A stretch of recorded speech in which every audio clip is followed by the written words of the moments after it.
अस्सलाम वालेकुम। मेरे भाई की बात सुन के आपका दिल एकदम रुआसा हो जाएगा, सुनिएगा जरूर। कोई भी इंसान जो रहमदिल इंसान होगा ना, वो इस वीडियो को देख ही नहीं सकता, कहां उठेगा। एक बंदे को बचाने की कोशिश की जा रही है, मलबे में दबा हुआ है, एक बंदा मलबा हटा रहा है, वो कह रहा है नहीं नहीं मुझे मर जाने दो, मुझे मत बचाओ, मुझे मत निकालो। वो कह रहा है सर आप हर्ट हुए हैं, आपको लगी हुई है, आप परेशान हो।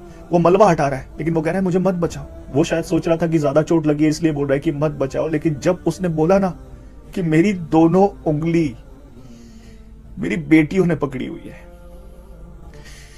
सोचो उसकी दोनों उंगली उसकी बेटियों ने पकड़ी हुई है और मलबे में दबी हुई है, तो कोई भी बाप यही कहेगा ना कि अब इस जिंदगी का क्या फायदा। कोई औलाद अपने बाप की उंगली क्यों पकड़ता है कि उसका बाप हीरो होता है, वो उसको बचा लेगा। वो क्या सोच रहा होगा। ऐसे ही मंजर रोज फलस्तीन में हुए हैं, पूरे घर तबाह हो गए। कितने सारे बच्चे ऐसे उंगली पकड़कर अपने बाप की चले गए दुनिया से।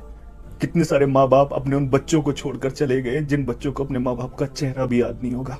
अब उनको भूख से मारा जा रहा है। अरे जालिम दुनिया, अगर हमारा बच्चा कोई एक टाइम भी भूखा रहता है ना, तो माँ बाप ये सोचता है कि अपनी खाल बेचकर भी उन बच्चों को खाना खिला दे। उनके बच्चे उनके सामने भूख से तड़प कर मर रहे हैं, क्या गुजर रही होगी। रहम नहीं आता इस जालिम दुनिया को। अरे अमर तो नहीं रहना ना, जाना है एक दिन। और हर धर्म में ये तो है ना कि आप अच्छे बुरे पाप पुण्य अगर करोगे तो उसका हिसाब होगा। फिर जब उस रब के बनाए हुए इंसानों पर जुल्म करोगे तो वो उसका हिसाब नहीं लेगा। बहुत सारे जालिम इस दुनिया में ऐसा है जो अपने आप को खुदा कहलवाते थे, जाना उनको भी पड़ा है, अमर कोई नहीं है, हिसाब सबको देना है। और हिसाब उन लोगों से भी लिया जाएगा जो ये कह रहे हैं ना कि जो भी हो रहा है सही हो रहा है।